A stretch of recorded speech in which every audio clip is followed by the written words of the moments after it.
ఎంత నేర్చిన ఎంత వారైనా కాంతదాసులే.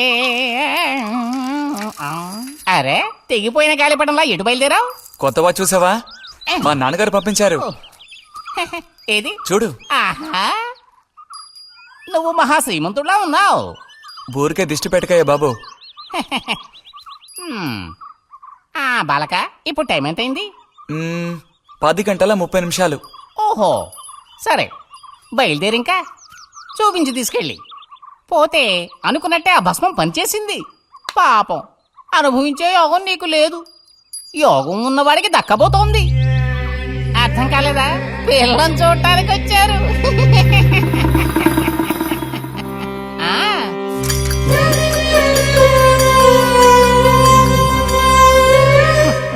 పిల్ల ఆ వైపు, నేను ఈ వైపు, మా ఇద్దరి మధ్యన ఒక పెద్ద స్క్రీన్. నాకు పిల్ల కాలు మాత్రమే కనిపిస్తోంది. పిల్ల కనపడలేదేమిటా నేను దిగాలు పడిపోయాను.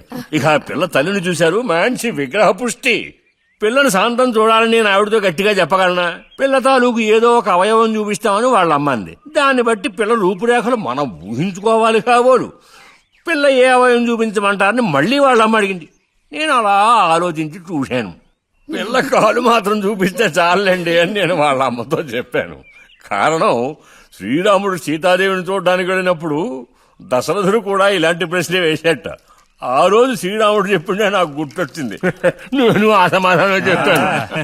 అవన్నీ ఆ కాలంలో మాటలు అనుకోండి. ఈ కాలంలో మేము అలా అంటే మీరు ఊరుకుంటారా చెప్పండి? రతి రెడీ అవుతోంది, వచ్చేస్తుంది. అయ్యో, రతి అంటే వీడొచ్చాడేమిటా అనుకుంటున్నారా? వీడు మా పక్కింటి కుర్రాడు. ఇంజనీరింగ్ చదవడానికి పట్నం వెళ్ళబోతున్నాడు. మంచి కుర్రాడు, ఉంచిందలేస్తాడు, సిగ్గు ఎక్కువ.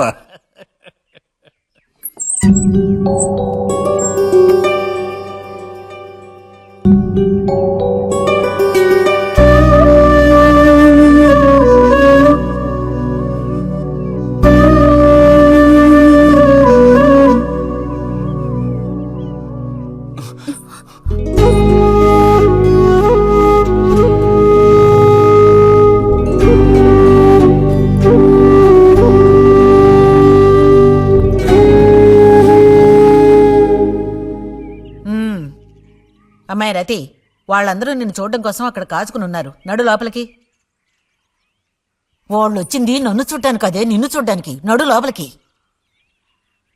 ఏంటే చోద్యం చూస్తూ నిలబడ్డావు? అడు తిరుగో.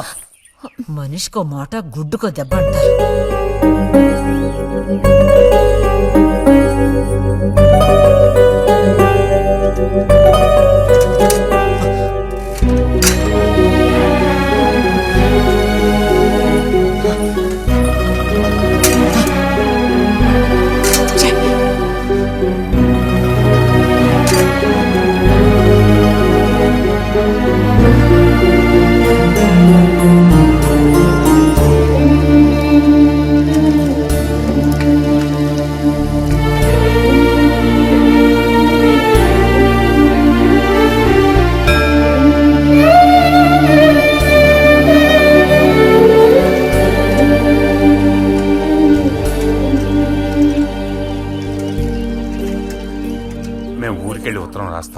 అలాగే అలాగే వెళ్ళొస్తామండి. మంచిది, వెళ్ళిరండి.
మన పెళ్లి చూపులకు వస్తే నీకెందుకు నా మీద కోపం?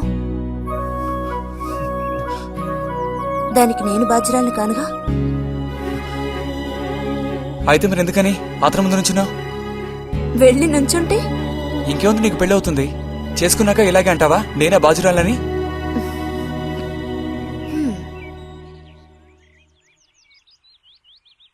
సావిత్రి, రెండోదినా. ఇదిగో మా అన్నయ్య నీ ఇల్లు నవ్వులుతున్నాడు గాని నీకు చెప్పడానికే నాకు మాత్రం ఆ అబ్బాయి బాగా నచ్చాడు. వాళ్ళు అసలు అమ్మాయికున్న సర్పదోషం గురించి పట్టించుకోనే లేదు. ఏదో ఉన్నంతలో అమ్మాయికి ఏ కొరత రాకుండా చూసుకునే స్తోమత ఉంది కదా. అదుంది. మరి అప్పుడైతే ఇక దేని గురించి ఆలోచించక్కర్లా. వచ్చిన అతనికి నువ్వు నచ్చావా? నచ్చుండొచ్చు. అతను నీకు నచ్చాడా? ఎవరు? వచ్చిన అతను నచ్చలేదు. ఇష్టం లేని వ్యక్తితో నువ్వెలా కాపురం చేయగలవు? అలాంటి అతన్ని ఎందుకు పెళ్లి చేసుకోవడం? ఎవరన్నారు నేను అతన్ని పెళ్లి చేసుకుంటానని? చేసుకోవా? ఆ? చెప్పు, చేసుకుంటావు లేదా?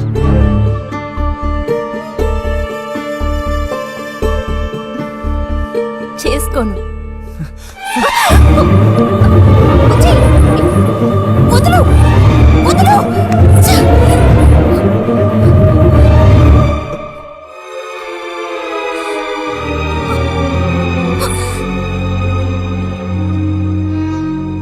ఇంటికి పదవే. ఇంటికి పదమంటున్నానా? గొంతు నువ్వు చంపు. సిగ్గులేదా? ఓ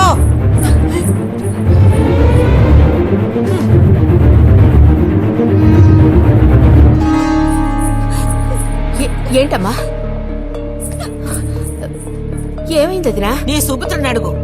ఇలా చూడు, ఇవాళతో అన్ని తెగిపోయాయి. నా కూతురు నేను అదుపులో ఉంచుకుంటాను. నీ కొడుకు గనక మళ్ళీ నా గడప తొక్కాడో తర్వాత ఏం జరుగుతుందో నాకే తెలీదు.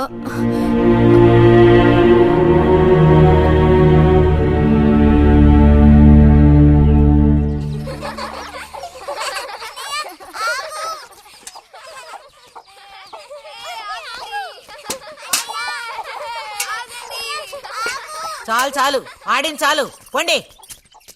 ఇప్పటి వరకు ఇలా ఆటలాడి మా కొంప ముచ్చింది చాలు. పొండి మీ ఇళ్ళకి. చెప్పేది మీ కాదో, ఇంకోసారి మా ఇంటికి వచ్చారంటే మరీ అది దక్కదు. పొండి మీ ఇళ్ళకి. ఎందుకే వాళ్ళ మీద విరుచుకుపడతావు? మీరు వెళ్ళండి నాయన, వెళ్ళండి. అనవసరంగా పిల్లల మీద నీ కోపం చూపించద్దే అని నీకు ఎన్నిసార్లు చెప్పాను. మరి ఇంకేం చేయను? ఎత్తుకుని ముద్దులాడినా?